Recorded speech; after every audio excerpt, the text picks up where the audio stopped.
Hey, this is Fletch. Welcome to Buccaneers Bay. This is going to be a special. It's going over a video that the Bucks page had did, and it's kind of a review of just the off season, and it's getting a little points from everybody, just from Liam Cohen and what he's about, and giving the Baker background and the Mike Evans background, and just kind of how everything fell together this offseason, man. It's pretty good. It's it's very underrated, man. I really love these things they come out with. And I just wanted to do a playback. So I'm gonna put it on now.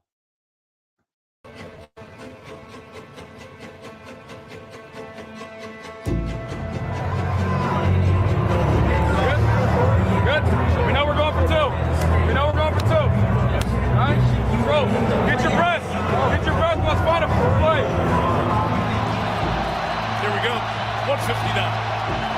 Bucks have one timeout.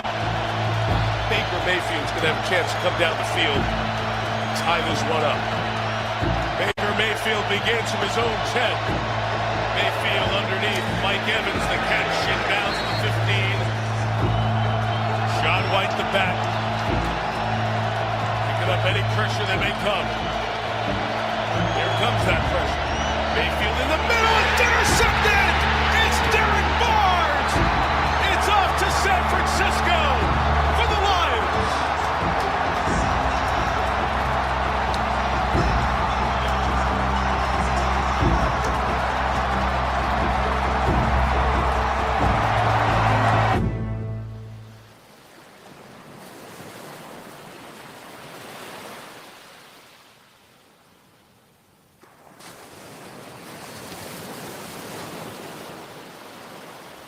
Welcome to Bucks Insider, presented by Verizon. Casey Phillips here with senior writer and editor Scott Smith. And unfortunately, this is our first Insider in a while now where there wasn't another game coming up. And it's always sad. But man, I know that after you lose, it stings, it hurts. We've been in the building. We've seen how much this team thought they could win, hoped they could win. And there is that sting of that. But to me, this feels like such a successful season, considering especially the expectations from the outside world to start in. You have the $80 million in dead cap space.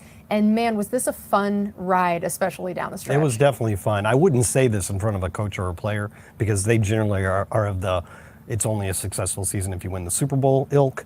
But if you take a step back from it, as you said, factor in the expectations, the restrictions on the cap. A lot of people thought this would be a rebuilding year for the Buccaneers, but they won the division, made it to the divisional round, and now you feel like you have something. There's work to be done. There's players to be re-signed, hopefully, but you do feel like you have a foundation, and probably most importantly, something to build on.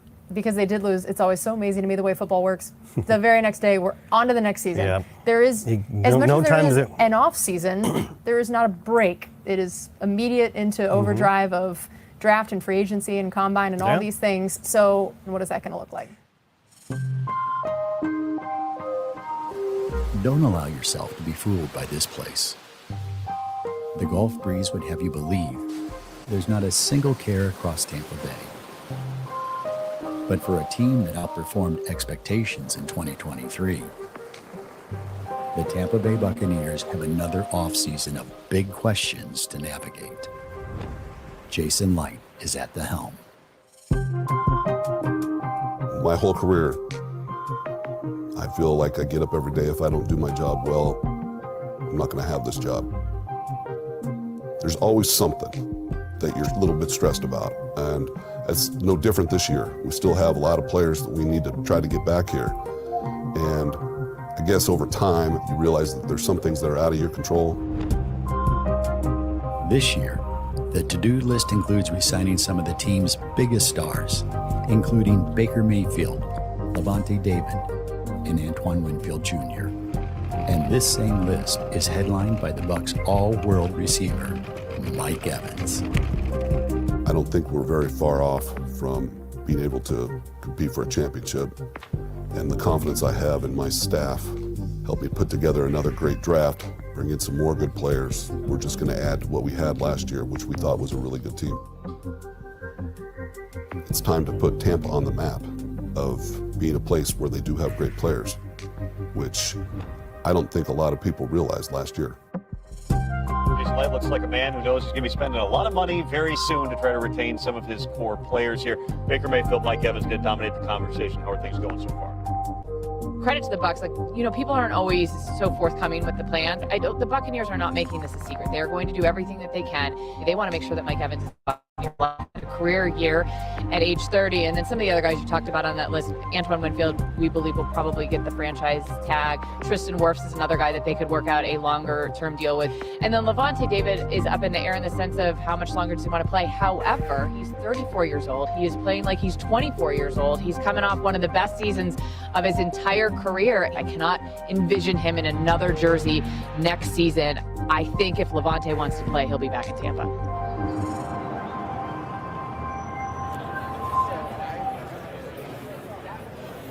What's up, guys? How you guys doing? Good to see you. When you have the season that you had last year, beyond expectations for the general public, doesn't that make it more incumbent to keep those core guys, the Mayfields, the Winfields, and the Evans? It's not like you went 5-12 and we're going to start over or something. For sure. And no, we don't want to, nobody here wants to tear it down, and nobody here thinks that, we can just do this with any group of players. The reason that we had the year that we did is big reason was because of those players. So, of course, we want them back. And where are you at with your talks with Baker? Is there any way that you would let Baker Mayfield hit the market? What about with Mike? I mean, any chance he's going to hit the market? Or... What do you think of the receiver depth in that room? You think there's a chance Tristan might sit out? What do you make of the inside linebacker room? Your thoughts on the outside linebacker room? Jason, do you think you'll have to use the franchise tag on Antoine? Would you rule out drafting a quarterback? Do you think you have those answers, those pieces already on your roster? And when you're up there and getting asked all these questions like Mike, Baker, Levante, the kicker, Chase, you're like, man, we've got some good players. I know. Like, could be a worse situation. I always that's the good thing. That shows that you're picking the right guys. Well, and then Tristan, Antoine. Absolutely. These are problems you want to have. Like Chris Godwin, those are the problems you want to have. That's a problem. Those are first world problems. Like, pick the right guys, and then you got to figure out how to sign them later. Like, just pick the right guys. Right. Everything else works itself out. It's easy. Yeah. Jason, Connor from SI, how are you? Hey, good, Connor. How are you? I'm doing well, thanks. How's everything? Good. Yeah, we have the history? No, we won a lot more games than what he predicted us to get last year. Yeah. Yes. You had us for 2. I have it hanging up in my office. Yeah. Oh no. I have to wait till I tell my boss. So actually, So I was hoping that you were going to say that we're going to win 8 this year. So does that mean that we're going to win? We got to multiply by. Yeah. And you guys are 2 and the Patriots with 11, so the rubric's off a little bit. We need to readjust that. I'm glad I finally got to meet you. What do we say? We got to go back to the drawing board. We have to look at the film. That's what I have to do. Breaking news. And I wanted to stop it right here just for a bit, but that's one of the things that I like about this GM, man. He hears what everybody else says about it, and it motivates him. And just like he says, he has to do his job good. And honestly, ever since that 2018 draft, he has, man. He's really one of the best GMs and just doesn't get the amount of credit that he should. And just how he's flipping this roster now, and I just can't wait to see what he do a week from now, man. Like, he really turned and developed into this, man, for the long haul. And I'm just like Levante David and Mike Evans, just to see, them be able to get a championship ring, just happy for everybody, especially the long-term people, that stayed here. So I'm going to resume the clip, though. Out of Carolina. So Dan Morgan, who's been hired as the GM for the Carolina Panthers, he brings on David Canales of the Tampa Bay Buccaneers, offensive coordinator, to become the head coach of the Carolina Panthers. Now, We had already made it clear within ourselves. Our plan was to bring back Mike, bring back Baker. That was our decision, not dependent on who the OC is. Now, we wanted to bring in an OC that would be more attractive for our players to want to be here. Liam was brought up by Todd to me before he was brought up by anybody. There's a lot of guys and a lot of great guys that's coming here and interviewed that had a very good scheme, but the answers come after they stop what you do well. How well can you adjust? How we doing, brother? How we doing? I'm good. Good to see you, man. Yep. Yeah. Liam best fits what we want to do offensively. There'll be some similarities, but there'll be some differences as well. Very bright mind, very bright young mind, understands football inside and out. Without further ado, he can tell you a lot more. Liam Cohen. I was taught in times of crisis, you think players, not plays. It's not about what maybe I like or the play that I might like the most, but what's going to get the ball into our best players' hands. What can our guys execute at a high level and be able to go do and have confidence in. To hear how things went this year in terms of the expectations for 2 to 4 wins and to go and win the division and win a playoff game, those are things that you want to be a part of, especially when things got hard, not just the good stuff. The opportunity to do it at this level and to work for an unbelievable organization, what's better than that? So Liam Cohen, who had always wanted to call plays, got his first shot in Maine, the University of Maine in 2016. And the year before he arrived, that Maine team had scored about 145 points in the previous season. His first season in 2016, they scored 245 points. And then the next year in 2017, they scored 256 points. Then we go ahead to Kentucky. Now he came and went twice. So the year before Liam Cohen arrived in Kentucky, they scored 29 touchdowns. In his first year as the offensive coordinator, they scored 50. And then he came back last year in 2023 and they scored 56. So that's 50 and 56. That's 2 of the 6 times in the entire history of Kentucky football that they've scored 50 touchdowns in a season. And I think that's a big deal. And like he said, like Todd said, it's a lot of stuff that him and Dave do similar, but I think he's really going to open up the running game a little bit more than what Dave did.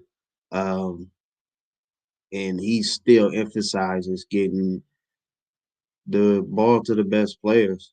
So Mike Evans and Chris Godwin, they're going to eat. They're going to eat in this offense, man. And I just can't wait. Can't wait. I think we want to jump into it pretty quickly, honestly. And there's going to be a marriage. There's going to be a lot of things that we do and that they have already done, right? Formations, motions, some of those things, the way that we call runs will be very similar. So my philosophy is to be able to throw as much at them early on and try to see how it goes. What up with you, man? Good to meet you, bro. Really good to meet you, bro. Baker said unbelievable thing. How you doing, man? Liam, nice to meet you. How old are you now?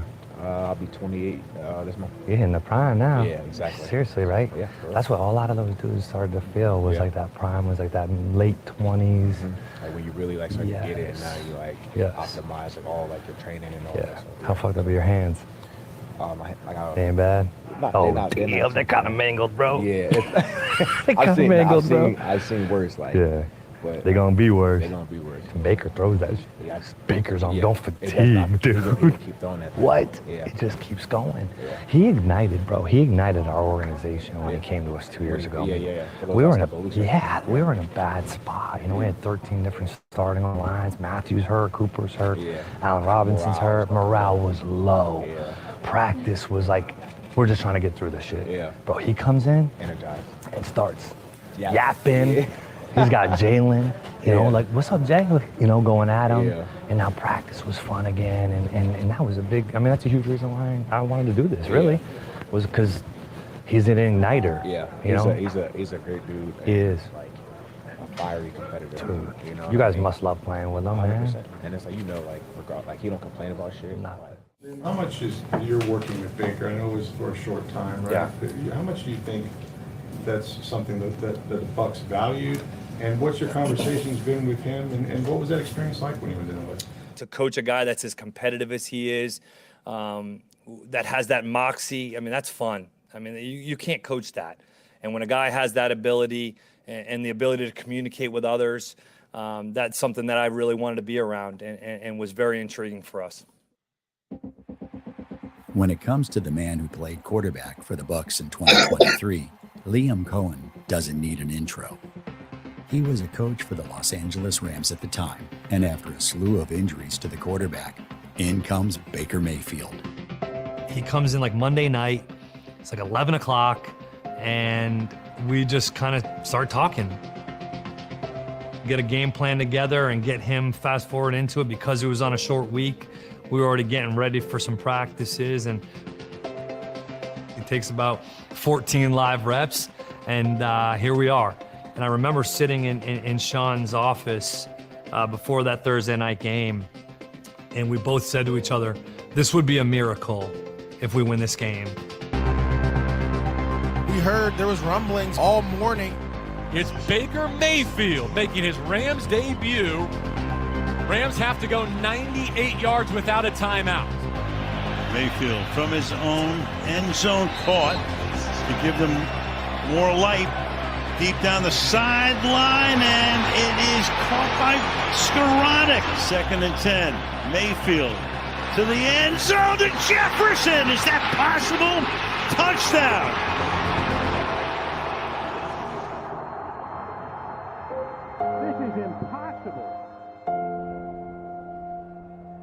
All right, let's talk about Baker Mayfield. Where do you think it stands with Baker and the Buccaneers? Still have not quite a week because the negotiating window opens on Monday, but they do have plenty of time to still work something out. Do you have any inkling as to whether that might happen?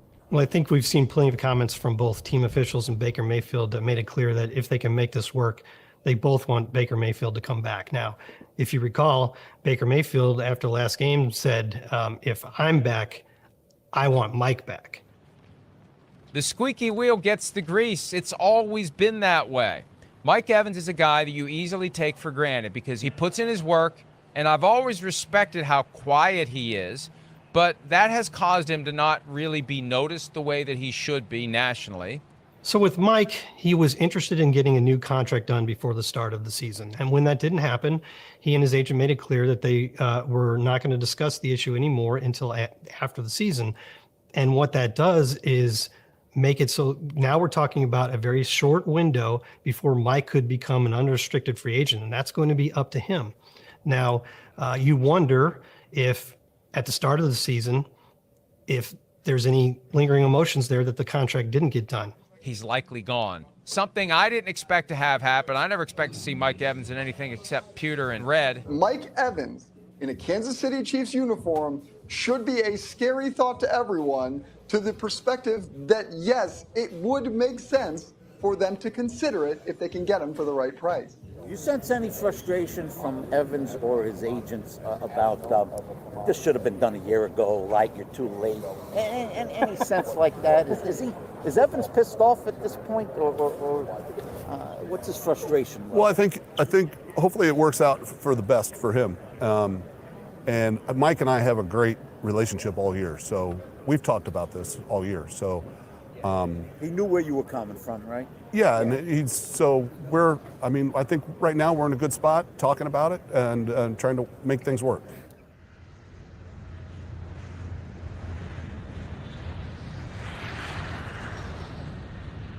It's always in the back of your mind, is this going to be it? You know, I reminded him time after time that, Mike, you can be a Buck for life. Late Friday night, we decided we better leave on the first flight out Saturday morning, get here so we could work on this over the weekend. And but when I got home, I hadn't had a chance to kind of debrief my wife about what was going on.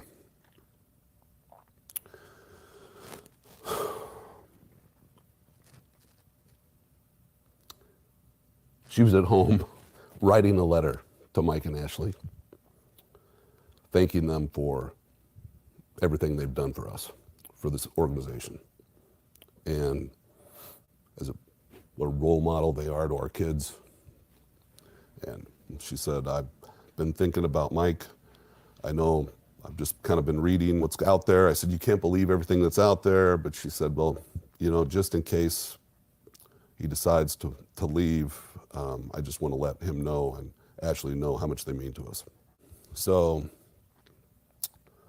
we ended up getting something done last night.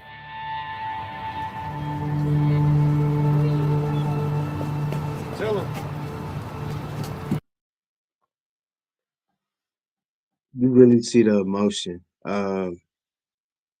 what Mike means to the community. It's just crazy, how he felt. Uh, but that's what he means. That's what he means to the Bucs. That's what he means to this franchise. I mean, uh, I get it. I feel like everybody in the locker room, front office, they get it. They just knew how important he was, and it's good to have him back. And I hope he never put on another jersey, ever, ever. All right, man. So yeah. Tampa, this is for you. Tell him. Tampa, this is for you. Cheese. You gotta do it in one take, man. Come on. Man, do it how you do it at home. You gotta yell it. You gotta scream it. It's your chance. You've been waiting. Loud and proud. Let's go. Tampa, this are you. Here we go. I mean, it's crazy because I've only lived in, I lived in 2 states my whole life, Texas and Florida. This is home for us at Tampa. And, when it came down to it, me and my wife, we wanted to stay here. We're comfortable here. We love it here.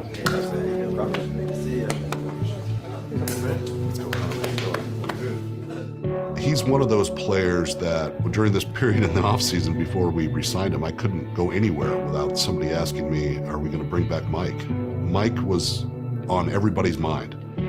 Well, the city means so much to me, and the fan base and the relationship that we've created over the last 10 seasons, 10 years. It was too tight to pass up. What he means to this whole community and fan base.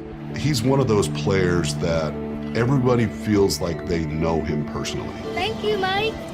Well, in the days of free agency now, you really got to appreciate and enjoy the moments these guys have because they don't come around often. That's what every player dreams of, to have the productivity and making it tough on an organization to let you go. This was my first general manager job, and he was our first pick. And my kids growing up with Mike, watching Mike play every one of his games, it was just all of it kind of came crashing down at once that he's going to be a Buck for life. Is this Mike? Hey, we're about to put your name in. You're about to be a Buck.